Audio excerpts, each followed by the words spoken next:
Welcome dear. उम्मीद है कि आप सब खैर आफत से होंगे। आज हमने पढ़ना है केमिस्ट्री और केमिस्ट्री की मतलब केमिस्ट्री नहीं, हमने आज बेसिक चीज़ें पढ़नी है। तो बेसिक चीज़ें की बात करें तो अगर बेसिक पढ़ना है तो अगर फर्स्ट ईयर की हो, सेकेंड ईयर को, अगर किसी स्टूडेंट्स को अगर के बेसिक चीज़ें ना आता हो तो वो केमिस्ट्री की बेसिस इस लेक्चर से सुने, क्योंकि मैं आज केमिस्ट्री को ना बल्कि हर एवरीथिंग को क्लियर करवाने वाला हूँ जो केमिस्ट्री से रिलेटेड हो।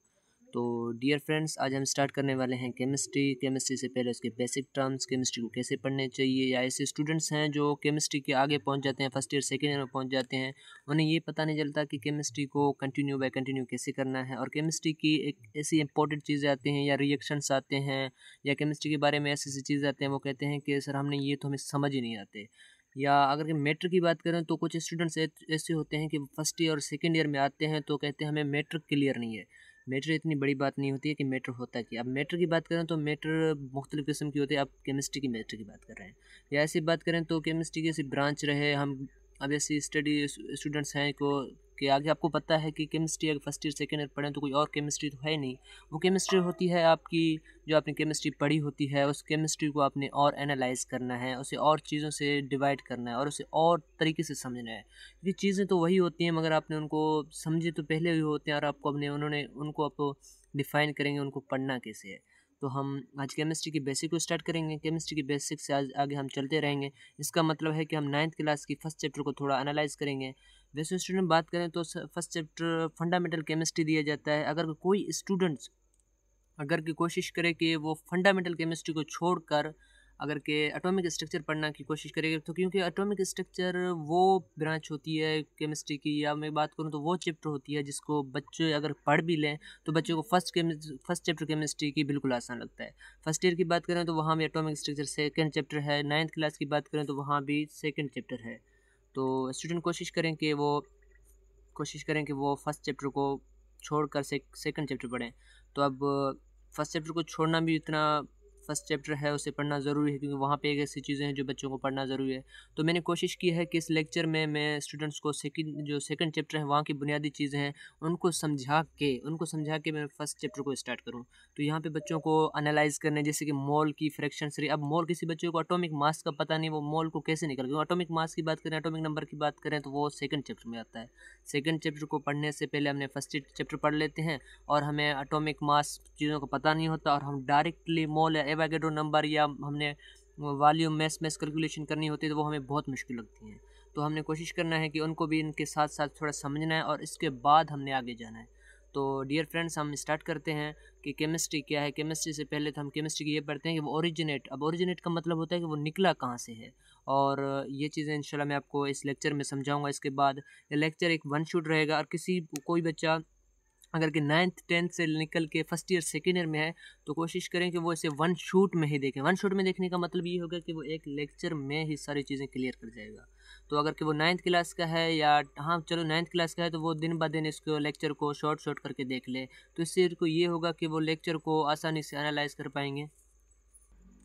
जी तो डियर, हम स्टार्ट करने वाले हैं। आज हम ओरिजिनेट भी उसके समझेंगे, और छोटे छोटे टर्म्स को समझ के, उसकी ब्रांचेस को समझ के केमिस्ट्री की एक दुनिया बना देंगे, क्योंकि चैनल की नाम है केमिस्ट्री वर्ल्ड, क्योंकि केमिस्ट्री का दुनिया हमें बनाना है यहाँ पे। तो जिस बच्चों को अगर की चीज़ें यहाँ पे गेन करनी है, जिसको अगर गेन करने की बाद यहाँ पे पूरे समझने के बाद समझ में आए, तो वो बाद में लाइक सब्सक्राइब करें। अगर कि अभी किसी को अभी भी इसको अगर चांस है, क्योंकि अब लिखी जो चीज़ें मिल रही हैं उससे कुछ समझ आ रहा है, तो वो अभी लाइक सब्सक्राइब, और जितना हो सके आपकी क्लास के ऐसे बच्चे होते हैं जिन्हें केमिस्ट्री समझ नहीं आती है, या कोई ऐसे स्कूल्स हैं जहाँ पे केमिस्ट्री के टीचर्स भी आपको ऐसे प्रोवाइड नहीं की गए, तो आप कोशिश करें कि वहाँ के भी स्टूडेंट्स को सारे को लिंक भेज दें, क्योंकि बच्चों के लिए आप कोशिश करें कि ये स्टडी की हाल है या पढ़ाई है, तो आप कोशिश करेंगे इसको आगे भेजने की कोशिश करें। तो ठीक है, हम पढ़ते हैं साइंस। सबसे पहले कि अगर हम ब्रांच पढ़ें अगर के साइंस के, जैसे कि बायोलॉजी रही, फिजिक्स रही, केमिस्ट्री रही, इससे पहले हमें साइंस की पता होनी चाहिए। तो इसका मतलब ये है, अगर हमें किसी की चीज़ नॉलेज करनी पड़ती है तो उसके पेरेंट्स के बारे में हमें मालूम होना ज़रूरी है। तो इसी तरह अगर कि हम केमिस्ट्री, फिजिक्स, बायोलॉजी पढ़ेंगे तो उसकी पेरेंट्स के बारे में पढ़ना ज़रूरी होता है। तो सबकी पेरेंट की बात करूँ तो वो हमारे पास है साइंस। अब साइंस क्या है मैं आपको बताऊं तो साइंस एक लैटिन वर्ड है, मतलब एक लातिनी ज़बान का वर्ड है साइंशिया। साइंशियस है जिसका मतलब इच मीन्स नॉलेज। अब किसी चीज़ का नॉलेज किसी पर्सन के पास हो तो वो ये होता है कि ये बात नहीं कि उस चीज़ ने उसको उसने देखा हो, या ऐसा चीज़ आप बोलते हैं कि ये चीज़ इस तरह बनाई, वो कहता है कि मेरे ख्याल से वो इस चीज़ इस तरह से बना होगा, या उसने उसको ऑब्ज़र्व की देखा होगा, इसकी वजह से वो कहेगा कि मेरे पास ऐसा है, ये ऐसी चीज़ बन गया होगा, या किसी ने इसकी एक्सपेरिमेंट की, तजुर्बा की होगी, तभी तो उसे पता चल गया होगा कि ये चीज़ इस तरह बना हुआ है। तो डियर फ्रेंड्स, तो आज हम देखेंगे कि नॉलेज किस किस चीज़ों से आता है, क्योंकि हमारे पास साइंस की जो वर्डिंग मीनिंग होती है वो होता है नॉलेज। अब नॉलेज कैसे हासिल की जाती है या साइंस की डेफिनेशन कैसे बन जाता है, तो हमारे पास कोई चीज़ है, उसकी हम हाइपोथेसिस, हम हाइपोथेसिस का मतलब होता है मफरूज़ा। मफरूज़ा का मतलब ये होता है कि आप किसी चीज़ के बारे में एक शर्तिया बता, आप बस ऐसा कोई तुक्का लगाएं जिससे आपको पता चले कि ये चीज़ इस तरह है, उसे कहते हैं हाइपोथेसिस। या किसी चीज़ को आप देख के उसकी ऑब्जर्वेशन करें, ऑब्जर्वेशन का मतलब है उसका मुशाहिदा करें, या उस किसी चीज़ को देख के आप उसकी बार बार एक्सपेरिमेंट करें, उस पर आपको किसी चीज़ की नॉलेज मिल जाती है, उसे आप कहते हैं नॉलेज। तो आपको ये मालूम होना चाहिए, साइंस एक लैटिन वर्ड है और जिसका मतलब होता है नॉलेज। वो नॉलेज हम कहाँ से गेन करते हैं, वो हाइपोथेसिस से, वो ऑब्जर्वेशन से और वो एक्सपेरिमेंट से। अब वो नॉलेज आपके पास एक्सपेरिमेंट के थ्रू भी आ सकती है, ऑब्जर्वेशन के थ्रू भी आ सकती है, हाइपोथेसिस के भी थ्रू आ सकती है। तो हमने एक ही वर्ड में उसे डिफाइन किया है कि साइंस का मतलब होता है वो स्टडी, वो इल्म जो हम हाइपोथेसिस, ऑब्जर्वेशन और एक्सपेरिमेंट के ज़रिए हासिल करें। ओके, हमें साइंस की तो वर्डिंग क्लियर हो गई। अब हमने कहा कि हम सब्जेक्ट्स को पढ़ेंगे, तो सब्जेक्ट्स के सबसे पहले हमारे पास आती है बायोलॉजी, केमिस्ट्री, फिजिक्स। अब की बात करें तो हमें साइंस में ये सारी चीज़ें पढ़नी होती है। अब ये आप ये भी अब नॉलेज ले लें कि ये हमारे पास बायोलॉजी, केमिस्ट्री, फिजिक्स, ये तीन चीज़ें नहीं, इससे ज़्यादा चीज़ें हमारे पास आ सकती हैं, जैसे मैथ। याद रखें, कहा जाता है कि मैथ जो हमारे पास है ये भी एक साइंस की ब्रांच है, पर इसको हम रखते नहीं हैं क्योंकि हम साइंस में ऐसी चीज़ें पढ़ते हैं जिसमें हमें इंसानी चीज़ों के बारे में पता चले, हमें केमिस्ट्री, केमिकल्स के बारे में चले, या हमें फिजिकल एक्सपेरिमेंट्स के बारे में पता चले, तो हम पढ़ते हैं। तो बायोलॉजी की बात करें तो बायोलॉजी ब्रांच ऑफ साइंस जिसमें हम लिविंग थिंग्स के बारे में पढ़ते हैं। केमिस्ट्री की बात करें तो ये ब्रांच ऑफ साइंस है जिसमें हम केमिकल्स या हम मैटर के स्ट्रक्चर, प्रॉपर्टीज़ और इसकी कंपोजिशन के बारे में पढ़ते हैं, मतलब केमिकल्स के बारे में पढ़ते हैं। फिजिक्स की बात करें तो वो ब्रांच होती है जिसमें हम नेचर की नॉलेज मालूम करते हैं, क्योंकि हमने अभी बायोलॉजी तो पढ़ना नहीं है यहाँ पे, हमने फिजिक्स तो पढ़ना नहीं है यहाँ पे, तो हमने क्या पढ़ना है, केमिस्ट्री से स्टार्ट करते हैं। अब केमिस्ट्री क्या होता है, केमिस्ट्री ब्रांच है साइंस की, हमने अभी डिस्कस की है, और वो उसमें हमने क्या करना है, उसमें हम द ब्रांच ऑफ, अब मैंने कोशिश की है कि जो बच्चे अब फर्स्ट ईयर सेकेंड ईयर के उन्हें बेसिक चीज़ें क्लियर करनी है, तो मैं ज़्यादा लिखने की कोशिश नहीं करूँगा, मैंने कोशिश करूँगा कि वो क्या करें कि वो शॉर्ट फॉर्म में समझ लें।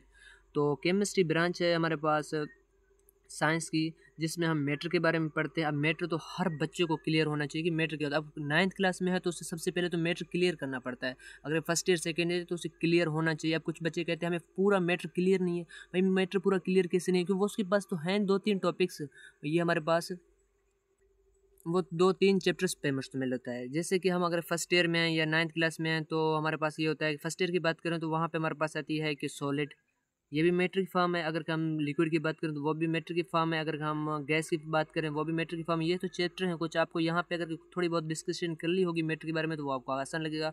इसलिए हम कहते हैं कि 9th क्लास क्यों रखी गई है, 10th क्लास क्यों रखी है, वही तो सेम चीज़ें हम फर्स्ट ईयर सेकेंड ईयर में पढ़ते हैं, मगर हमें क्लियर होनी चाहिए कि मैटर बुनियाद के आगे हमें आसानी लगे।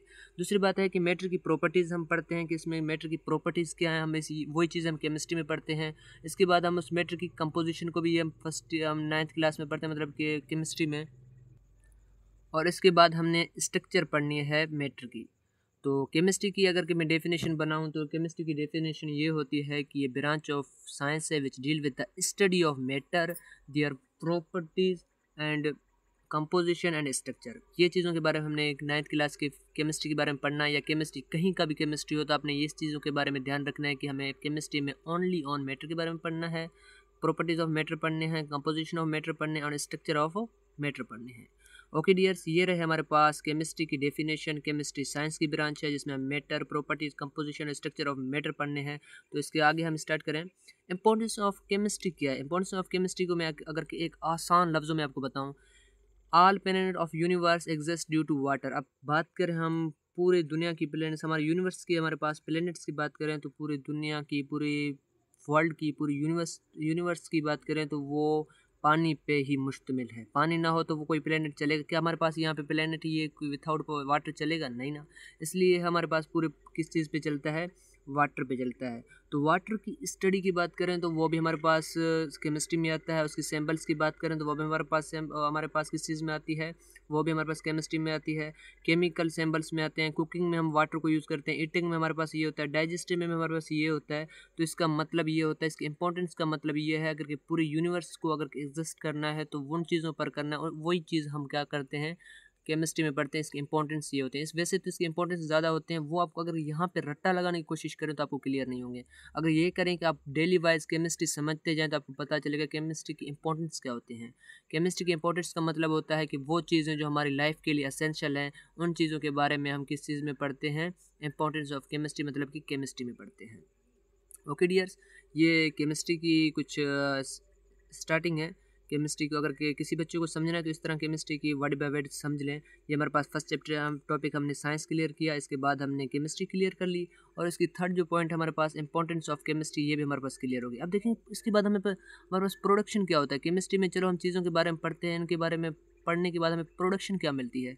प्रोडक्शन की बात करें तो हमारे पास फर्टिलाइजेशन, मतलब फर्टिलाइज़र के मतलब ये होता है कि हमारे पास खादें वगैरह ऑर्गेनिक चीज़ें होती हैं, वो भी हम केमिस्ट्री को यूज़ करके हम इंपॉर्टेंस ऑफ केमिस्ट्री में लाते हैं। गिलास या प्लास्टिक हमारे पास किस चीज़ के तरीके से बनते हैं, केमिस्ट्री के तरीके से, क्योंकि हम लैब वगैरह इंडस्ट्रीज़ में बनाते हैं, वो सारे जो केमिस्ट्री पे तो चलते हैं। इसके बाद हमारे पेट्रोलियम की बात करें तो अब याद रखें पेट्रोलियम भी हमारे पास इसी तरह से बनता है।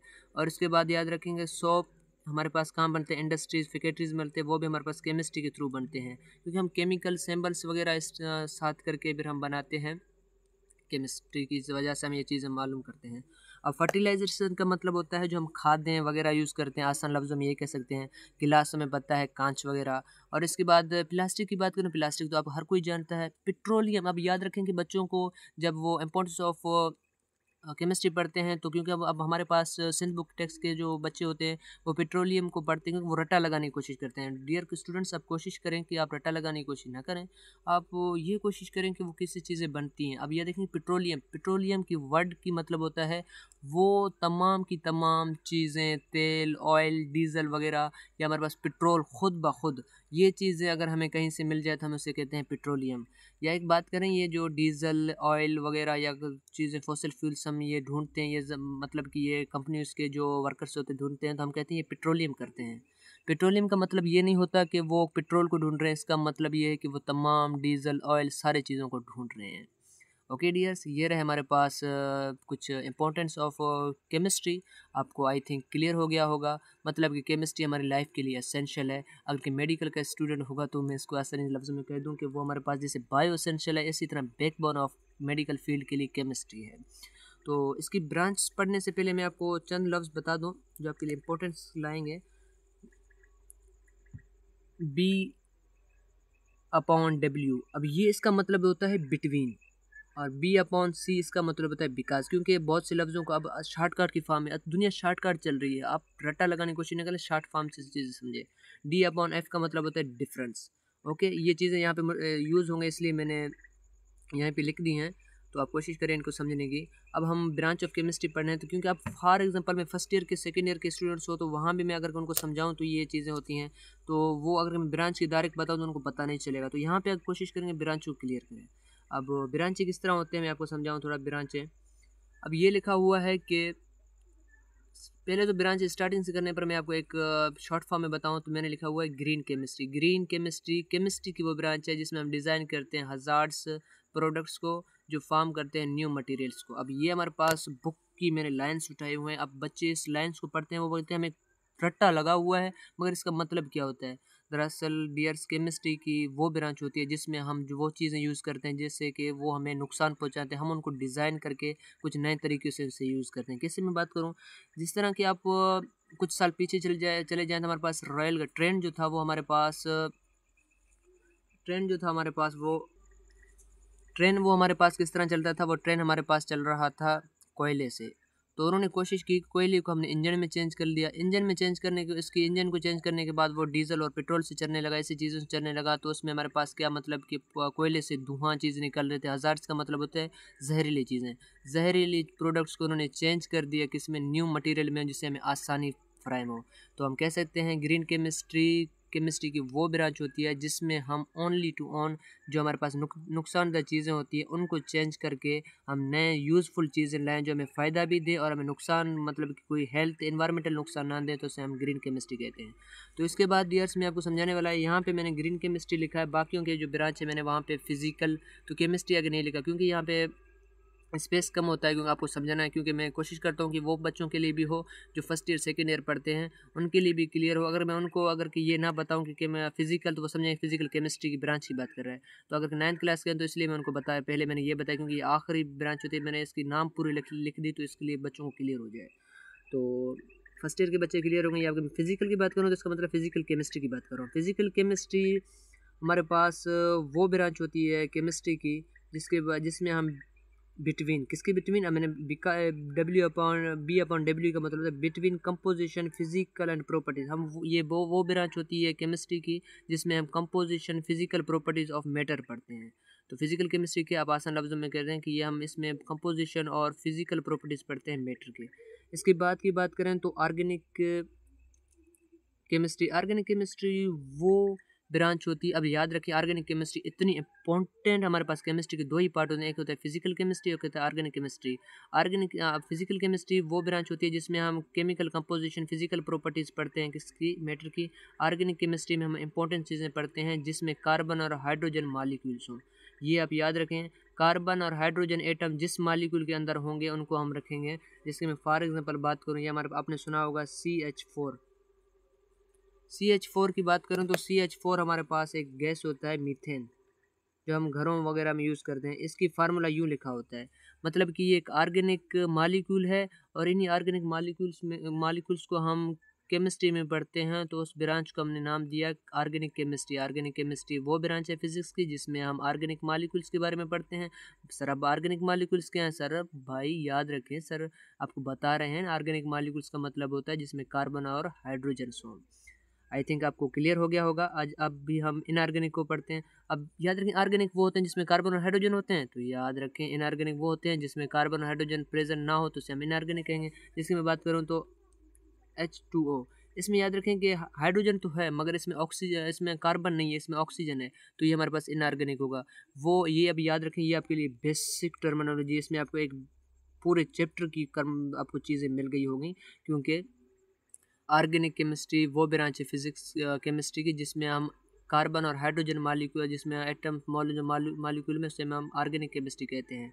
और इनऑर्गेनिक जिसमें कार्बन और हाइड्रोजन ना हो वो कंपाउंड्स जिनको हम इनऑर्गेनिक मालिक्यूल्स कहते हैं।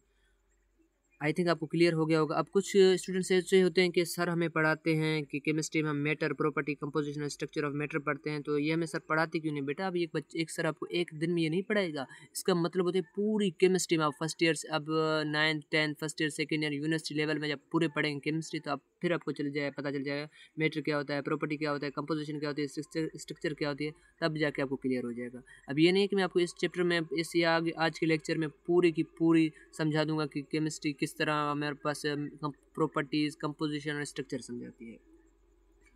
Dear friends, sorry I think मैं बहुत फास्टली चला रहा हूँ, तो कोशिश करें अगर किसी बच्चे को समझना है तो वह स्पीड थोड़ा कम करके वीडियोज़ को यूज़ करें, क्योंकि अगर कि मैंने पूरी वन शॉट बनानी है तो इसे थोड़ा फास्ट रखना है क्योंकि वो लेंदी हो जाएगा। मैंने कोशिश की कि पूरी चैप्टर रख लूँ इसमें। अगर जो बच्चे फर्स्ट ईयर सेकंड ईयर के हैं वो एक वन शॉट ही क्लियर कर दे, क्योंकि उनकी अपनी भी कोर्स होती है, तो अब उन्होंने बेसिक बनानी है तो एक शॉट में देख लें। और 9th की है तो वो कोशिश करें कि वो अब फर्स्ट ईयर सेकंड ईयर की बात की उसमें 10th भी आ गई, क्योंकि उसकी तो 9th गई भाई। अब क्या करें, वो 9th की है तो वो भले इस वीडियोज़ को शॉर्ट करके देख ले, मतलब 2-3 दिन से, मतलब एक चैप्टर चलता है हफ्ते के दिन। अब शहर सिटीज़ के बच्चे तो हफ्ते में यूज़ करते हैं, तो आप हफ्ते में पूरी लेक्चर को सुन लें।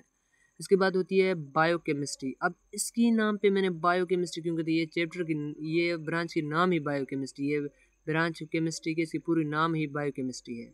बाकियों की पूरी नाम तो ऑर्गेनिक है और केमिस्ट्री हम लिखते हैं आगे, जैसे ग्रीन केमिस्ट्री, तो ग्रीन केमिस्ट्री मतलब केमिस्ट्री की ब्रांच है, इसकी पूरी नाम ही बायोकेमिस्ट्री है। तो याद रखें केमिस्ट्री की वो ब्रांच होती है जिसमें हम उन कंपाउंड्स के बारे में पढ़ते हैं जो हमारे पास लिविंग थिंग्स में होते हैं।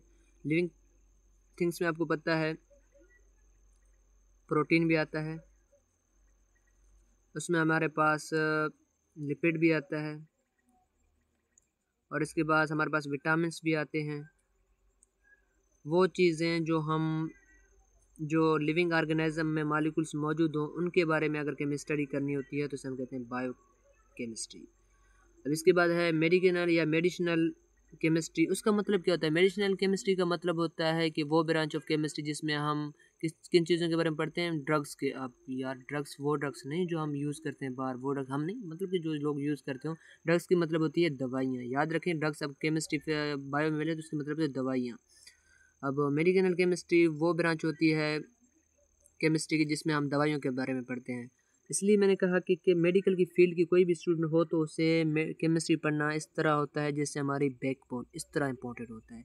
मेडिसिनल या मेडिकल केमिस्ट्री वो केमिस्ट्री होती ब्रांच होती है केमिस्ट्री जिसमें हम ड्रग्स के बारे में पढ़ते हैं, मतलब दवाइयों के बारे में पढ़ते हैं। इसके बाद अगर कि हम इंडस्ट्रियल केमिस्ट्री की बात करें तो इंडस्ट्रियल अब लफ्ज़ आ गया तब उसका आपको पता चल गया फैक्ट्री में जो चीज़ें बनने वाली होती हैं उनके बारे में पढ़ें तो वो ब्रांच ऑफ केमिस्ट्री जिसमें स्टडी ऑफ सिंथेटिक प्रोडक्ट्स जो चीज़ें इंडस्ट्री वगैरह में बने उसे हम कहते हैं industrial chemistry. Industrial chemistry the branch of chemistry which deal. अब देखें सारों की डेफिनेशन एक होगा। अब फिजिकल केमिस्ट्री की बात करूं, फिजिकल केमिस्ट्री में आपके पास आएगा the branch of chemistry which deal the physical chemistry the branch of chemistry which deal with the study of composition physical property of matter. Organic chemistry the branch of chemistry which deal with the study of organic molecules. Inorganic chemistry the branch of chemistry which deal with the study of inorganic molecules. Biochemistry the branch of chemistry which deal with the study of compounds which present in living things. Medicinal chemistry the branch of chemistry which deal with the study of drugs. और industrial chemistry की बात करूँ the branch of chemistry which deal with the study of synthetics products. अब याद रखें आपके पास 9th class के books में पूरी लाइन बाय लाइन लिखी हो तो वो आप कोशिश करें वो लाइन को याद करने से अच्छा आप उसके कॉन्सेप्ट रख लें, आपको कहीं भी लिखने के लिए आसान हो जाएगा। न्यूक्लियर। अब बच्चे न्यूक्लियर की लफ्ज़ जब भी सुनते हैं तो ये बम्स की तरफ जाते हैं, एटम्स की तरफ या बड़े बड़े चीज़ों की तरफ जाते हैं जहाँ पे कोई चीज़ बनता हो। तो याद रखें न्यूक्लियर केमिस्ट्री की वो ब्रांच होती है जिसमें हम बड़े बड़े औजारों के बारे में नहीं पढ़ते। न्यूक्लियर केमिस्ट्री वो ब्रांच होती है जिसमें हम रेज़ के बारे में पढ़ते हैं। अब रेज़ तो वैसे बहुत है, मैं अल्फ़ा गामा बीटा रेज़ आपको बता दूँ तो आप हैरान हो जाएंगे कि ये क्या होते हैं। मगर आपने रेडियो एक्टिव रेज़ तो सुने होंगे, रेडियो एक्टिव रेज़ ना सुने होंगे तो आपने ये तो सुना होगा कि आप जब डॉक्टर के पास जाते हैं तो वो कैंसर की कोई इलाज करना हो तो उसको रेज़ लगाते हैं, और रेज़ लगाने जी हाँ डियर, तो ये न्यूक्लियर केमिस्ट्री है जिससे मैंने आपको यही समझाया था कि रेडियो एक्टिव रेज़ होते हैं। ये रेज़ होते हैं मतलब अब जब कैंसर की बीमारी होती है या कोई ऐसी ज़ख्म होती है उसे रेज़ लगा के ख़त्म किया जाता है। तो वो रेज़ के बारे में अगर के हमने पढ़ना है तो वो हमारे पास है न्यूक्लियर केमिस्ट्री। और इसके बाद न्यूक्लियर केमिस्ट्री की अगर आप डेफिनेशन बनाएं तो ये लिख सकते हैं the branch of chemistry which deal with the study of rays. For example radioactive, alpha rays, gamma rays, beta rays, ऐसे बहुत से रेज आते हैं। एनवायरमेंटल केमिस्ट्री बायोलॉजी की ब्रांच है जिसमें हम इसकी डेफिनेशन पहले बनाए तो इस तरह होगा the branch of chemistry which deal with the study of interaction between human और एनिमल्स विथ एनवायरमेंट। इंटरेक्शन, उनकी इंटरेक्शन बताता है कि इनकी इंटरेक्शन क्या है। अब इनकी इंटरेक्शन का मतलब होता है कि केमिकल मटेरियल जो बाहर की चीज़ें होती हैं, मटेरियल्स होती हैं, वो बाहर के माहौल के इंसानों और जानवरों के साथ किस तरह इंटरेक्ट करते हैं। जैसे कि मैं बात करूं तो हमारे पास आता है कि वाटर, ये भी एक केमिकल है जिसमें हम इंपॉर्टेंस ऑफ केमिस्ट्री में पढ़ रहे थे। ये हमारे साथ किस तरह बिहेव करता है, ये हमारे पास फ़ायदेमंद है या हमारे पास नुकसानकार है। तो ऐसी चीज़ों के लिए हमारे पास ये इन्हीं केमिस्ट्री के बारे में पढ़ाया जाता है कि भाई ये चीज़ें यूज़ करें, ये चीज़ें यूज़ ना करें, तो उन्हें हम कहते हैं एनवायरमेंटल केमिस्ट्री। अब क्वांटम फिजिक्स की बात करें तो क्वांटम केमिस्ट्री की बात करें तो सेम बात होती है। क्वांटम फिजिक्स भी आएगा तो ये क्वांटम लफ्ज़ का मतलब होता है छोटी चीज़ें। तो ब्रांच जो होती है फिजिक्स केमिस्ट्री की जिसमें हम पढ़ते हैं छोटी छोटी चीज़ों की, तो डेफिनेशन इस तरह बनेगा the branch of chemistry which deal with the study of small things. तो डियर ये हमारे पास हो गया क्वांटम फिजिक्स की डेफिनेशन। अब इसके बाद है एनालिटिकल केमिस्ट्री। अब एनालाइट का मतलब होता है किसी चीज़ को देखना, उसे समझना। जैसे मैंने हाइपोथेसिस की ऑब्जर्वेशन की इसी तरह कि ये चीज़ कितने मिकदार में है, कैसे है, किस तरह है, तो उसे हम कहते हैं एनालिटिकल केमिस्ट्री। एनालिटिकल केमिस्ट्री का मतलब होता है कि किसी चीज़, अब मैंने फॉर एग्जांपल वाटर बनाया हुआ है, H2 बनाया हुआ है, H2 को तोड़ के देखते हैं भाई इसमें हाइड्रोजन कितने हैं, इसमें ऑक्सीजन कितने हैं, उसी को हम बोलते हैं इसमें क्वालिटी कौन सी है। इसमें क्वालिटी ये है कि हमारे पास इंपॉर्टेंट चीज़ें इसमें हैं। और इसके बाद क्वांटिटी की बात करें तो हाइड्रोजन की 2 एटम है और ऑक्सीजन की 1 एटम है, तो इसलिए हम कहते हैं कि ये हमें एक सेपरेशन कराता है। इसमें क्वेश्चन भी आपकी चैप्टर के आखिर में मतलब इस टॉपिक के आखिर में क्वेश्चन भी पूछा गया है कि ये किस तरह होता है। ओके, तो ये हमारे पास ब्रांचेस की डेफिनेशन रही। मैं आपको इस सब की डेफिनेशन एक बार बताते चलूँ। Physical chemistry, the branch of chemistry which deal with the study of between composition, physical property of matter. Organic chemistry, the branch of chemistry which deal with the study of organic molecules in chemistry. Inorganic chemistry, the branch of chemistry which deal with the study of inorganic molecules. और इसके बाद biochemistry की बात करें तो dear students, the branch of chemistry which deal with the study of compound that present in living things. और medicinal chemistry की बात करें the branch of chemistry which deal with the study of drugs, दवाइयों की चीज़ में पढ़ने वालों से हम केमिस्ट्री की ब्रांच मेडिसिनल में पढ़ते हैं। इंडस्ट्रियल केमिस्ट्री की बात करें the branch of chemistry which deal with the study of synthetic products. Nuclear chemistry की बात करें the branch of chemistry which deal with the study of rays, for example radioactivity. Environmental chemistry, the branch of chemistry which deal with the study of interaction between environment with living organism or anything. Quantum physics, the branch of chemistry which deal with the study of small things. Analytical chemistry, the branch of chemistry which deal with the study of separation between मतलब कि quality and quantity. और इसके बाद green chemistry बता चुका हूँ। green chemistry, the branch of chemistry which deal with the study of design, hazard, product change into new material, मतलब पुरानी चीज़ों को जो नुकसानदेह चीज़ें उनको चेंज करके न्यू मटेरियल बनाया जाए। हाँ तो डियर, हमने ब्रांचेस पढ़ ली, साइंस की डेफिनेशंस पढ़ ली, केमिस्ट्री की ओरिजिन पढ़ ली और केमिस्ट्री की प्रॉपर्टीज़ पढ़ ली और हमने इंपॉर्टेंस ऑफ केमिस्ट्री पढ़ ली। हमने कोशिश की है कि वो चीज़ें हमने शॉर्ट फॉर्म में समझने की कोशिश की, हमने याद करने की कोशिश की, हमने इनको समझने की कोशिश कर ली। तो अभी हम थोड़े बच्चों को मैटर के बारे में, या तो क्यों मैटर अगर किसी चीज़ को पढ़नी है तो पूरी चैप्टर्स बाय चैप्टर्स पढ़ने पड़ते हैं। मैंने आपको एक कोशिश की है कि मैंने मैटर को छोटे छोटे फॉर्म में आपको बताते चलूँ, क्योंकि आप सॉलिड की बात करूँगा कि मैटर की फॉर्म है वो तो एक पूरी चैप्टर बन जाएगी, लिक्विड की बात करूँगा वो भी एक चैप्टर बन जाएगा, अगर मैं गैस की बात करूँगा वो भी एक चैप्टर, क्योंकि उनके लॉज आ जाएंगे, उनकी स्ट्रक्चर्स आ जाएंगे, उनकी प्रॉपर्टीज़ आ जाएंगे, वो बहुत मुश्किल चीज़ हो जाएंगी। तो कोशिश करेंगे कि आपको छोटे-छोटे फॉर्म में बताते चलें, आपको क्लियर हो जाए। अब मैटर की बात करें तो मैटर क्या होता है, अगर मैं आपको आसान लफ्ज़ों में बताऊँ तो ऐसी चीज़, वो चीज़ जो वज़न रखे और जगह घेरे उसे हम मैटर कहते हैं। एनीथिंग, अगर वर्ल्ड में, यूनिवर्स में ऐसी चीज़ें जो जगह रखे हो और हमारे पास वज़न रखे और जगह घेरे तो उसे हम कहते हैं matter. Which which has mass and occupy space, उसे हम कहते हैं मैटर। अब उसके पास बहुत से स्टेट्स होते हैं। अब मैं ऐसी बात करूँ तो कुछ ऐसी चीज़ें भी होती हैं जो हमारे पास मैटर भी नहीं होती। यूनिवर्स में सारी चीज़ें दरअसल, तो सारी चीज़ें मैटर होते हैं, मगर समथिंग ऐसी चीज़ें भी होते हैं जो मैटर ना होने के काबिल भी होते हैं। जैसे कि मैं बात करूँ कि आवाज़ की बात करूँ तो वो ना कि जगह घेरता है और ना कि हमारे पास वज़न रखता है, तो उसे मैं कह सकता हूँ कि ये मैटर नहीं होता।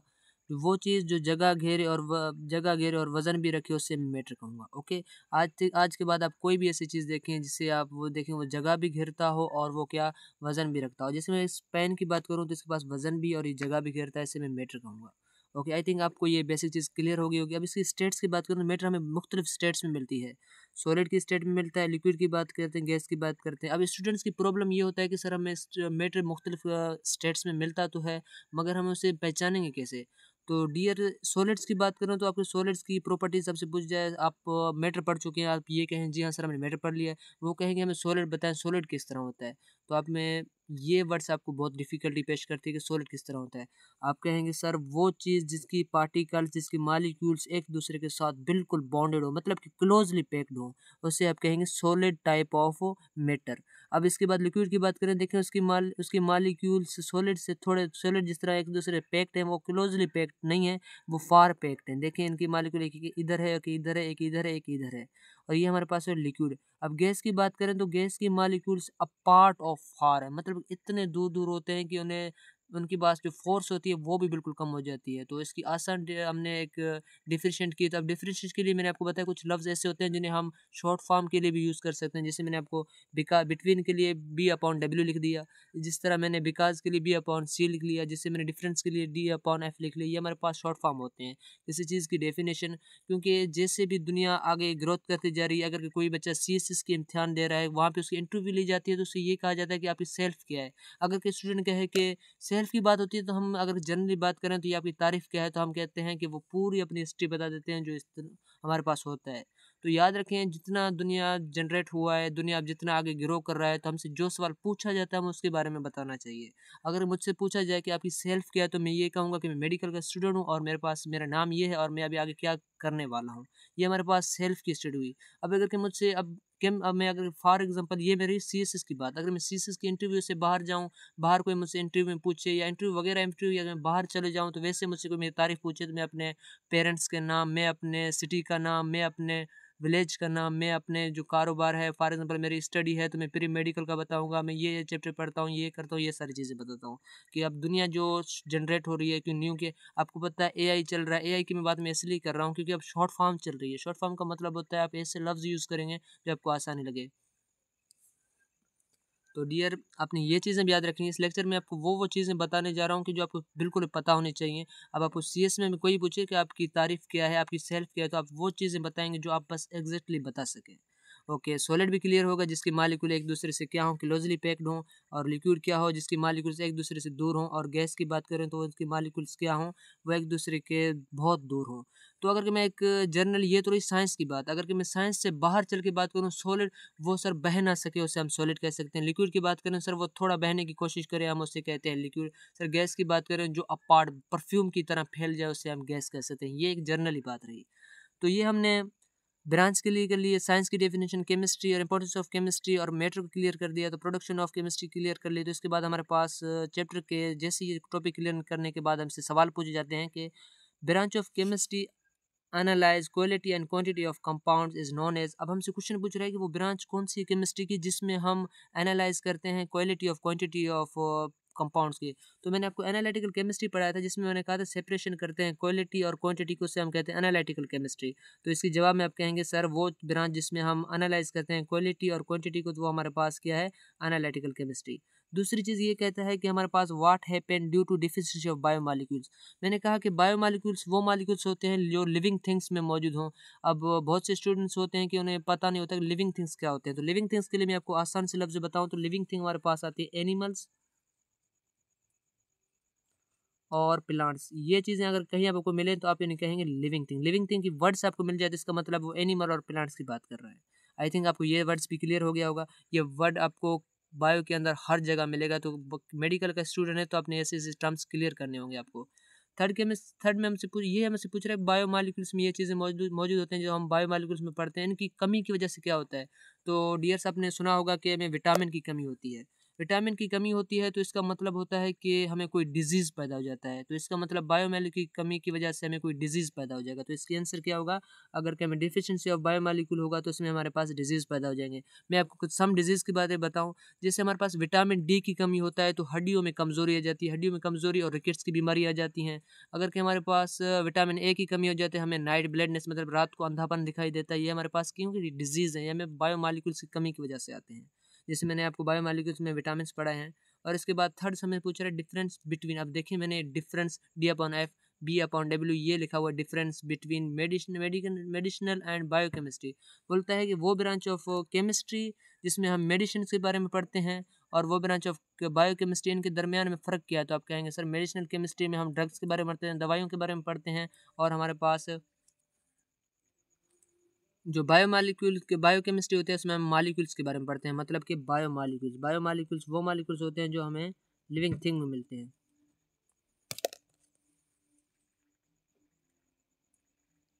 ओके, आई थिंक आपको ये क्वेश्चन जो आपको क्लियर हो गए, क्योंकि अगर जिस बच्चे ने ये टॉपिक सही तरह समझे हैं तो ये क्वेश्चन उसके सामने कुछ नहीं होते। तो आई थिंक आपको क्लियर हो गया होगा। आज अभी हम बेसिक टर्मिनोलॉजी हमारे पास फर्स्ट चैप्टर में आते हैं। अभी ये फर्स्ट चैप्टर को मैंने आपको अभी भी कहा है कि अगर किसी बच्चे को अगर केमिस्ट्री समझना है तो वो एटॉमिक स्ट्रक्चर सेकंड चैप्टर को ही स्टार्ट करे, क्योंकि वो बिल्कुल आसान चीज़ होते हैं। वो उनको आप क्लियर करेंगे उसके बाद आपको फर्स्ट चैप्टर आसान लगेगा। तो हम एटम्स के बारे में पढ़ते हैं। एटम है क्या, क्योंकि ये बेहतरीन लफ्ज़ है, क्योंकि एटम हमारे पास वो पार्टिकल है, वो चीज़ है जो किसी भी केमिस्ट्री ब्रांच के लिए, किसी को भी केमिस्ट्री समझने के लिए आसान होता है। तो हमने एटम समझना है। तो एटम समझने पहले से मैं आपको एक मिसनोमर लफ्ज़ बताऊँ। मिसनोमर का मतलब क्या होता है। मिस का मतलब होता है गलत और नोमर का मतलब होता है नाम। तो याद रखें, मिसनोमर अगर के आपको कहा जाए तो इसका मतलब होता है उसके नाम उन्होंने गलत रखा है। अब जो बच्चे फर्स्ट ईयर सेकेंड ईयर के हैं तो उन्होंने, या 10th क्लास के हैं, उनको तो पता होगा, उन्होंने क्रोमोसोम्स पढ़ा होगा, या उन्होंने जो एटम पढ़ चुके हैं उनको पता होगा कि ये किस तरह मिसनोमर है। किस तरह मिसनोमर है। मैं अब क्रोमोसोम्स की बात करूं तो जब एक साइंसदान जब विलियम कुन्ने जो एक साइंसदान था, उन्होंने जब क्रोमोसोम्स की स्टडी की, तो वो क्या कर रहा था, जब किसी भी डीएनए में पढ़ रहे थे क्रोमोसोम्स के बारे में, उन्होंने लाइट डाली या कोई भी ऐसा मटेरियल डाला, एक थ्रेड लाइक मतलब थ्रेड कहते हैं धागे को, एक धागे लाइक एक स्ट्रक्चर प्रेजेंट था किस चीज़ में, डीएनए में, उसे हम कहते हैं क्रोमोसोम्स, उसे हम कहते हैं क्रोमोसोम्स। उसके बारे में स्टडी कर रहा था, उसको चेक कर रहा था, उसको इसके बारे में नॉलेज हासिल कर रहा था। उसके पास जो मटेरियल था उसके ऊपर कलर लगा हुआ था ब्लू, उसके ऊपर ब्लू कलर लिखा हुआ था। तो उसने जैसे ही क्रोमोसोम्स को देखा, उसने कहा कि ये क्रोमोसोम है। क्रोमोसोम्स का मतलब है, क्रोमो मतलब कलर, जोम्स मतलब बॉडी। अब ये लफ्ज़ में क्लियर करें, ये आपके पास फिजिक्स और केमिस्ट्री दोनों में, क्रोमो मीन्स कलर और जोम मीन्स, अब जोम का मतलब ये सोमा हम पढ़ते हैं, इसको हम बॉडी के लिए हम सोमा पढ़ते हैं, यहाँ करके लफ्ज़ यहाँ पे यूज़ हुआ है जोम। जोम का मतलब होता है बॉडी। उन्होंने जब क्रोमोसोम्स पढ़ा, तो इसका उसने कहा कि जो हमारे पास क्रोमोसोम्स है वो कलर बॉडी है। जब बाद में बहुत साइंसदान आए, उन्होंने स्टडी की, जैसे कि टेक्नोलॉजी के दौर आए, तो उन्हें पता चला कि क्रोमोसोम्स की तो अपनी कोई कलर ही नहीं होती। वो जो साइंसदान था वो पुराने ज़माने का था, उसने जब वो इसी के बारे में स्टडी कर रहा था, उसने कोई ऐसी मटेरियल यूज़ की जिसके ऊपर कलर लगा हुआ था ब्लू। इस ब्लू को कलर को वो यूज़ करते करते उसने क्रोमोसोम पे जाके पहुंचा, उस पर कलर फैल गया, तो उसने कहा कि ये तो कलर बॉडी है, मगर वो उसने इसका नाम रखा क्रोमोसोम्स, मतलब कलर बॉडी। बाद में चला तो इसमें कोई कलर है ही नहीं, तो उन्होंने कहा कि ये मिसनोमर है, इस पे गलत नाम रखा गया है। ये आपको मैं इसलिए बता रहा हूँ कि एटम की नाम भी मिसनोमर है, कि इस पे गलत नाम रखा गया है। कैसे? अब एटम है एक ग्रीक वर्ड। ग्रीक का मतलब याद रखें, कुछ ऐसे लफ्ज़ आपके पास आएंगे, ग्रीक आएगा, लैटिन आएगा, आपके पास बहुत से ऐसे नॉलेज के वर्ड्स आएंगे। ये भाई आपके फारस में मैंने साइंस पढ़ा, ये क्या लैटिन वर्ड है, मतलब ये लातीनी ज़बान का वर्ड है। लातीनी जो कौम होती है, नेशन होती है लातिन की, तो वहाँ पे वो लैटिन वर्ड लैंग्वेज यूज़ करते हैं। ये ग्रीक है, तो ग्रीस के जो ग्रीस मुल्क है हमारे पास कंट्री, वहाँ के लोगों को कहा जाता है ग्रीक, उनकी ज़बान को कहा जाता है ग्रीक। ये ग्रीक वर्ड है, जिसका मतलब होता है ए means not, tom means cut.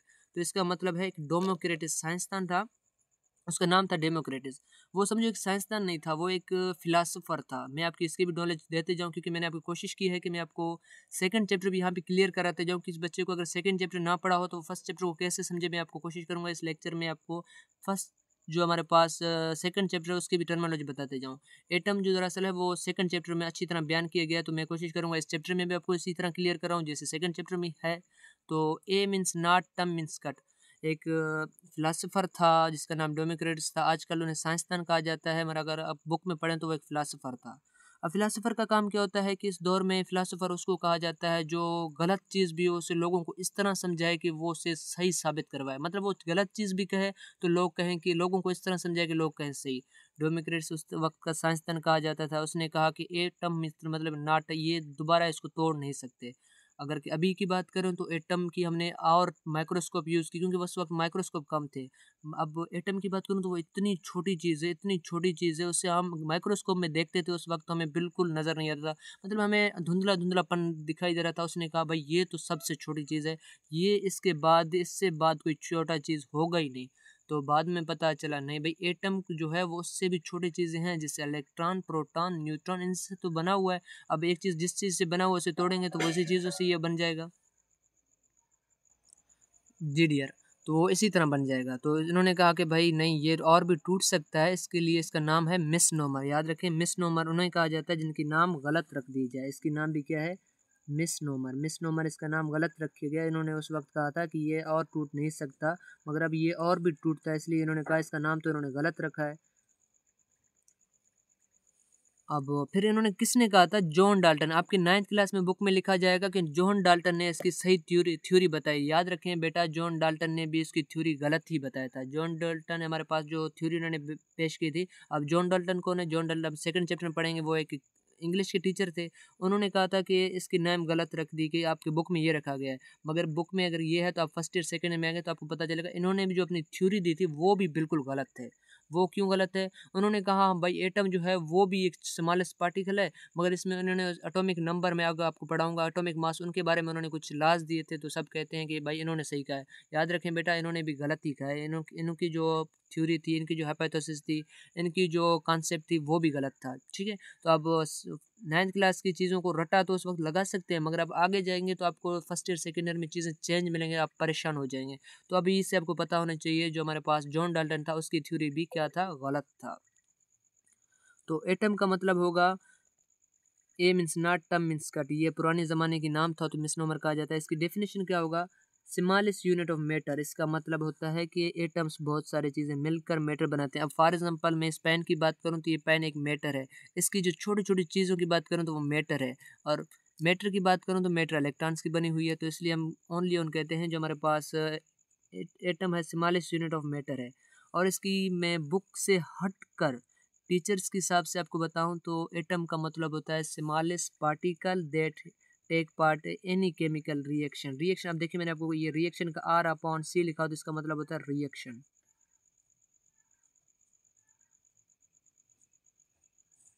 Okay dear, ये रिएक्शन कहलाता है।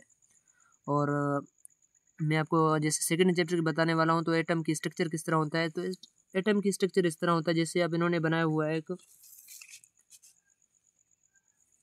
इसमें होता है एक छोटा सा न्यूक्लियस और इसके बाहर होते हैं शेल।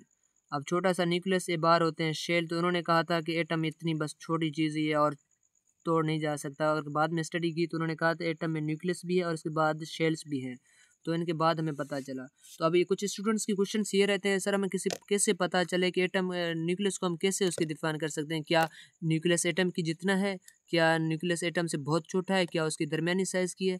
तो बेटा मैं आपको बताऊं, एक पूरी ग्राउंड हो, एक एक फुटबॉल की पूरी ग्राउंड हो, उसके बीच में हम एक फुटबॉल रखें ग्राउंड की, देखिए आप कितनी बड़ी लेंथ होती है, कितनी बड़ी विड्थ होती है। उसकी बीच में मैं एक छोटा सा, या छोटा सा नहीं तो मैं फॉर एग्जाम्पल फुटबॉल ही रख लूँ, उसकी साइज़ की बात करें तो वो जैसे पिच में हमारे पास वो फुटबॉल छोटा दिखता है, इसी तरह पूरे एटम में हमें पूरा जो न्यूक्लियस होता है इतना छोटा दिखता है।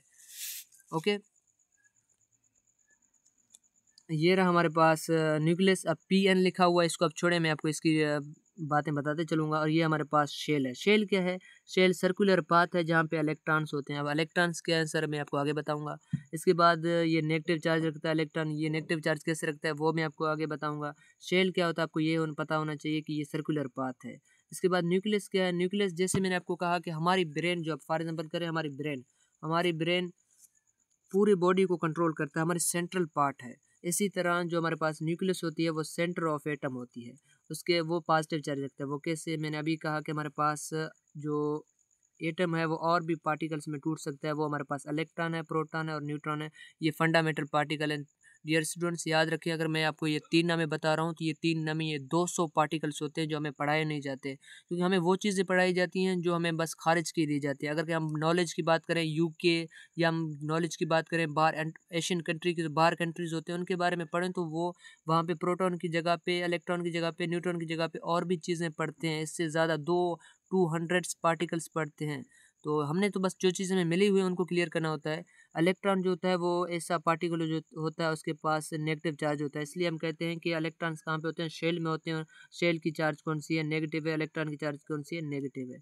अब न्यूक्लियस की बात करें तो न्यूक्लियस में हमारे पास प्रोटॉन और न्यूट्रॉन होती है। प्रोटॉन के पास पॉजिटिव चार्ज होती है और न्यूट्रॉन के पास कोई चार्ज नहीं होती है, इसलिए हम न्यूक्लियस कहते हैं, न्यूक्लियस को कहते हैं कि पॉजिटिव चार्ज रखता है। अब मैं फॉर एग्जांपल कहूँ, मैं आपको एक एग्जांपल दूँ। टू फ्रेंड्स जाते हैं किसी शॉप पर, एक के पास और जो पैसे होते हैं वो ना होने के बराबर, मतलब नहीं होते, एक के पास होते हैं 10। तो हम पैसों की उनकी जमा करेंगे तो उनके पास जो 10 रुपये है जिसके पास, हम उसके नाम लेंगे। तो इसका मतलब जो पॉजिटिव है तो प्रोटॉन, उसी का हम पॉजिटिव करते हैं, न्यूट्रॉन के पास कोई चार्ज नहीं होता है, हम क्या कहते हैं? ये नेगेटिव है। ओके, इलेक्ट्रॉन नेगेटिव चार्ज रखता है, प्रोटॉन पॉजिटिव चार्ज रखता है, न्यूट्रॉन जीरो चार्ज रखता है। तो dear students, electron proton neutron की थ्योरी इतनी नहीं है, ये बहुत ही लेंथी है। तो हम सेकंड चैप्टर में जब जाएंगे वहाँ पे क्लियर करेंगे। तो मैंने बस वो चीज़ें बताई जो आपको यहीं पे समझने की कोशिश आ जाए आसानी से। ये हमारे पास एटम की बात रहे। एटम ग्रीक वर्ड है। Atom a means not, tom means cut, ये स्मॉलेस्ट यूनिट ऑफ मैटर होता है या smallest particle that take part any chemical reaction. तो हमने इसकी शेल्स किस बारे में समझा। शेल्स एक नहीं होता, वो 3 4 तक हो सकते हैं भी। और उसके बाद न्यूक्लियस के बारे में हमने थोड़ा समझा। और उसके बाद हम मॉलिक्यूल के बारे में पढ़ने हैं, मॉलिक्यूल है क्यों। अब मैं आपको वो चीज़ें बताते चलूँगा जैसे आपकी बुक्स के हिसाब से हैं। तो बुक में लिखा हुआ है कि मॉलिक्यूल क्या है? एटम कंबाइन मॉलिक्यूल्स, मतलब कि अब फॉर एग्जांपल ये हमारे पास एक एटम है ऑक्सीजन की, और दूसरी ऑक्सीजन की एटम मिल जाता है, ये बन जाता है ऑक्सीजन टू ऑक्साइड। तो हमारे पास ये क्या? ऑक्सीजन की मॉलिक्यूल रहा। ये हमारे पास नाइट्रोजन है, प्लस में नाइट्रोजन है, और हमारे पास नाइट्रोजन की मॉलिक्यूल बना। तो इसका मतलब होता है एटम जब कंबाइन होंगे तो मॉलिक्यूल बनेगा। तो दूसरी डेफिनेशन की अगर मैं आपको बताऊं तो इसका डेफिनेशन होगा a molecule is the smallest particle in a chemical element. Chemical element जो एलिमेंट्स केमिकल रिएक्शन करते हैं उनके पास जो स्मॉलेस्ट पार्टिकल है वो हमारे पास मॉलिक्यूल है। जैसे मैं आपको एटम पढ़ा रहा था, जैसे फॉर एग्जाम्पल ये हमारे पास हाइड्रोजन रहा, हीलियम रहा, ऑक्सीजन रहा, नाइट्रोजन रहा, ऐसी चीज़ें हमारे पास मिल जाते हैं जो कि हमारे पास क्या है, हमारे पास सिंगल इलेक्ट्रॉन्स होते हैं। अगर उनके पास हम डबल लगा दें क्या और नाइट्रोजन 2 हमारे पास ये मॉलिक्यूल रहा, ऑक्सीजन 2 ये हमारे पास मॉलिक्यूल है, क्योंकि 2 एटम इनके मिल रहे हैं ना। मैंने अभी डेफिनेशन क्या बताया, एटम कंबाइन हो जाएंगे तभी मॉलिक्यूल बनेगा। हाइड्रोजन के 2 एटम बनाएंगे तो हमारे पास मॉलिक्यूल हो जाएगा। अब मैं आपको हीलियम क्यों नहीं पढ़ा रहा हूँ, क्योंकि बेटा याद रखिए हीलियम वो इलेक्ट्रॉन्स होते हैं, वो एलिमेंट्स होते हैं वो कभी भी रिएक्शन या बॉन्डिंग नहीं करते। वो अपने मॉलिक्यूल्स वो खुद ब खुद मॉलिक्यूल हैं, वो ज़्यादा मॉलिक्यूल्स नहीं बनाते। ओके, ये हमारे पास रहे मॉलिक्यूल की थोड़ी डिस्क्रिप्शन। मॉलिक्यूल के बस एटम आपस में मिलेंगे तो मॉलिक्यूल बन जाएगा, ये आप ये डेफिनेशन याद रखें। इसके बाद टाइप्स ऑफ मॉलिक्यूल के बारे में बात करें। मॉलिक्यूल की टाइप्स पढ़ाने से पहले मैं आपको 2-3 लफ्ज़ ऐसे पढ़ाऊँ जो आपके लिए इंपॉर्टेंट हो। याद रखिए मोनो साइंस की, अब आपके पास रोमन गिनती तो आपके आता होगा, आपके पास उर्दू की गिनती आता होगा, आपको इंग्लिश की 1 2 3 तो आता होगा, मगर साइंस की बात करें जो बच्चा साइंस में आ जाता है तो उन्हें क्या करना पड़ता है, उन्हें और चीज़ें और ईबीसी और गिनती याद करने पड़ते हैं। याद रखें मोनो मीन्स 2, मोनो मीन्स 1 यहाँ पे आ जाएगा, और डाई मीन्स 2। आपको मोनो कहीं भी साइंस में मिले तो उसका मतलब होता है 1, और डाई का मतलब मिले तो उसका मतलब है 2। अब क्रोम का मैंने लफ्ज़ आपको पढ़ा है, इसका मतलब कलर। मैं लिखूँ मोनोक्रोम तो मोनोक्रोम का होता है मतलब होता है एक कलर, क्रोम का मतलब कलर, मोनो मीन्स 1। अब डाई क्रोम लिखूँ तो इसका मतलब होता है 2 कलर। ट्राई कलर लिखूँ तो इसका मतलब होता है 3 कलर। अब ट्राई मीन्स 3। और इसके बाद टेट्रा, टेट्रा मीन्स 4। अब टेट्रा के बाद अगर मैं ज़्यादा, अब वैसे पेंटा, हेक्सा, हेप्टा, ऑक्टा, नोना, ऐसे डेका, ऐसे बात से हमारे पास बहुत सी चीज़ें गिनती में आ जाती हैं। अगर मैं सारों, अब पोली का मतलब होता है, मैं लिखा हूँ तो पोली का मतलब ज़्यादा, मतलब सारों को मैंने एक जगह पे यूज़ किया। पोली मीन्स मैनी, सारों को मैंने एक जगह पे यूज़ किया। ओके, आई थिंक आपको डीएस क्लियर होगा। तो मैं इसके बाद से टाइप्स पढ़ाऊँ। टाइप्स ऑफ मॉलिक्यूल की बात करूँ, मोनो एटॉमिक मॉलिक्यूल मतलब कि एक एटॉमिक के मॉलिक्यूल बन सकते हैं, जैसे कि helium, argon, krypton, xenon, radium. अब जो फर्स्ट ईयर के या 10th के स्टूडेंट्स हैं उनको पता चल गया कि ये कौन से, ये हमारे पास पीरियोडिक टेबल में वो एलिमेंट्स होते हैं जो सबसे आखिर, जिसे हम नोबल गैसेस कहते हैं, वो और भी बॉन्ड नहीं कर सकते, इसलिए हम ये कहते हैं कि ये क्या होते हैं, हमारे पास वो एलिमेंट्स होते हैं जो बॉन्ड नहीं करते, इनके मॉलिक्यूल ऐसे बन सकते हैं। डाई की बात करें तो डाई एटॉमिक मॉलिक्यूल वो होते हैं जैसे N2 ऑक्सीजन के 2, क्लोरीन के 2, क्लोराइड, ब्रोमाइड 2, लिथियोडाइड, ये हमारे पास 2 बन जाते हैं। इसका मतलब होता है कि ये हमारे पास जब 2 एटम बन जाते हैं तो हमें डाई मॉलिक्यूल मिल सकता है। इसके बाद पॉली एटॉमिक मॉलिक्यूल की बात करें जिसमें डाई से ऊपर वाले में, जैसे मैंने ऑक्सीजन 3 का मतलब होता है ओजोन लेयर। ओजोन लेयर के आपको 9th क्लास के बच्चे हैं तो आपको पता ना होगा। अब 10th के हैं, फर्स्ट ईयर के हैं, सेकेंड ईयर के हैं, तो आपको ओजोन लेयर का भी पता होगा। तो ऑक्सीजन 3 का मतलब होता है इसमें 3 एटम है तो ये पॉली बन जाएगा। फॉस्फोरिक मॉलिक्यूल की बात करूँ तो 4 एटम है, इसमें आपको ये क्लियर हो गया होगा। सल्फर की 8 की बात करूँ तो इसमें 8 एटम है, ये हमारे पास मॉलिक्यूल बन जाएगा। तो इसका मैंने आपको मॉलिक्यूल की डेफिनेशन यहाँ से क्लियर हो गया होगा। मॉलिक्यूल का मतलब होता है जब एटम कंबाइन होते हैं तो हमारे पास मॉलिक्यूल बन जाते हैं। और इसके बाद मैंने आपको एलिमेंट्स नहीं पढ़ा। एलिमेंट्स का मतलब होता है made up of same type of atom. Same type of atom इसका मतलब क्या है मैं आपको पढ़ाऊँ। अब मैं आपको फॉर एग्जांपल बताऊं कि सोडियम, सोडियम हमारे पास इसकी एटॉमिक नंबर होती है 11 और इसकी एटॉमिक मास होती है 23। अब 11 23 अगर मैं बात करूं, ये सिंध में मैं सोडियम को यहीं से हासिल करूं तो उसकी एटॉमिक नंबर 11 है, तो एटॉमिक मास 23 है। अगर मैं इसको UK, Saudi Arabia, Dubai, UAE और या मैं इसको कतर किसी भी मुल्क में वहाँ से निकालूं तो हमारे पास वहाँ भी इसकी हो जाएगी 23 एटॉमिक मास। 11 क्या होगी इसके पास एटॉमिक नंबर। तो याद रखें ये हर जगह पे हमें सेम मिलेगा, इसलिए डेफिनेशन हो जाएगा made up of same type of atoms. इसकी बात होगी मतलब कि सेम टाइप ऑफ एटम जहाँ से मिले, जिसके नाइट्रोजन की मिले तो हमारे पास यहाँ भी सेम होगा तो बाहर भी सेम होगा। बेटा आपको अगर किसी बच्चे को यहीं पे समझ में आया तो उसकी डेफिनेशन को भी पढ़ के अगर बच्चे को समझ आ रहा है तो इसका मतलब लेक्चर आपको ज़हन नशीं हो रहा है। इसके बाद सब्सटेंस की बात करूँ, सब्सटेंस की मतलब होता है यही प्योर फॉर्म ऑफ एटम्स। जब एक एटम हमें प्योर फॉर्म में मिल जाए तो उसे हम कहते हैं सब्सटेंस। सब्सटेंस का मतलब है एक चीज़ हमें प्योर फॉर्म में मिलता है। जैसे हम कहते हैं कि कोई चीज़ हम लेने जाते हैं कि यार हमें ये प्योर मिलना चाहिए, हमें प्योर की ज़रूरत है, इसका मतलब होता है कि हमें खालिस वो चीज़ ज़रूरत होती है। अगर हमें प्योर फॉर्म ऑफ एटम कहीं भी मिलेंगे उसे हम कहेंगे सब्सटेंस। जिसकी डायमंड की बात करूँ, ये एक डायमंड की बात करूँ तो ये डायमंड के पास ओनली ऑन कार्बन के एटम होंगे, कार्बन के एटम इस तरह उनके अंदर होंगे। और बेटा ये डेफिनेशन आप जनरल साइंस के लिए भी याद रखें कि डायमंड दुनिया की सबसे सख्त तरीन चीज़ है। डायमंड क्या है? दुनिया की सबसे सख्त तरीन चीज़ है। इसमें ओनली ऑन कार्बन के प्योर फॉर्म एटम होते हैं। ग्राफाइट भी क्या है? कार्बन के प्योर फॉर्म की एक मॉलिक्यूल है जिसमें ओनली ऑन प्योर फॉर्म होते हैं। इसके बाद कोल की बात करें तो कोल में भी क्या होते हैं? ओनली ऑन प्योर फॉर्म होते हैं। और यहाँ पे डियर फ्रेंड्स, अब 9th क्लास के हैं, फर्स्ट ईयर के सेकंड ईयर के मेटल और नॉन मेटल की बात करिए, आपकी बुक के पास एक डिस्क्रिप्शन है, वहाँ पे आपको एक्स्ट्रा नॉलेज के बारे में दिया। क्योंकि वैसे मेटल तो आप जाके जैसे थर्ड या फोर्थ चैप्टर में पहुँचे वहाँ पे आपके पास मेटल और नॉन मेटल क्लियर हो जाएगा।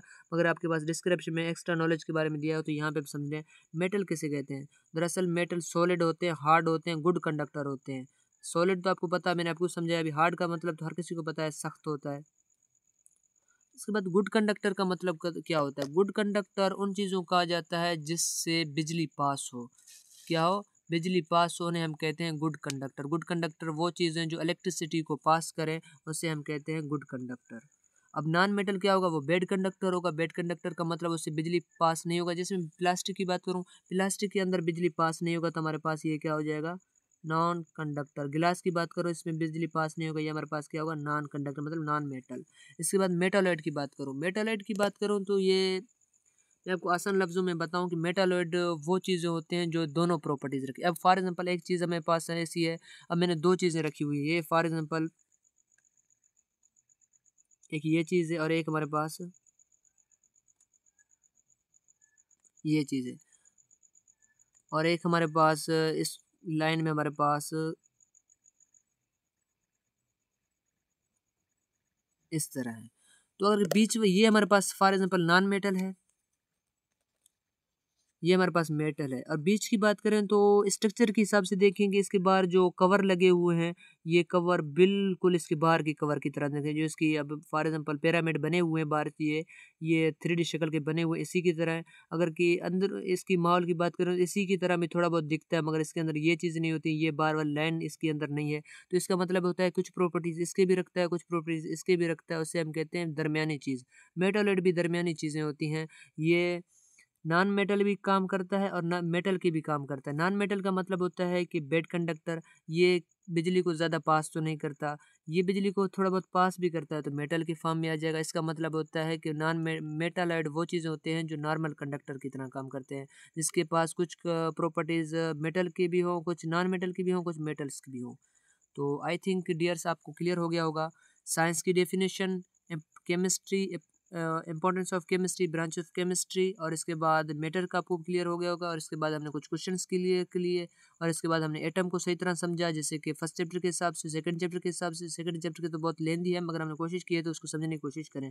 इसके बाद हमने मॉलिक्यूल्स पढ़ा, मॉलिक्यूल्स के टाइप्स पढ़े, और इसके बाद हमने एलिमेंट्स पढ़ा, एलिमेंट्स के बाद हमने सब्सटेंस पढ़ा, सब्सटेंस के बाद हमने मेटल, नॉन मेटल और मेटोलाइट्स को थोड़ा बहुत समझा।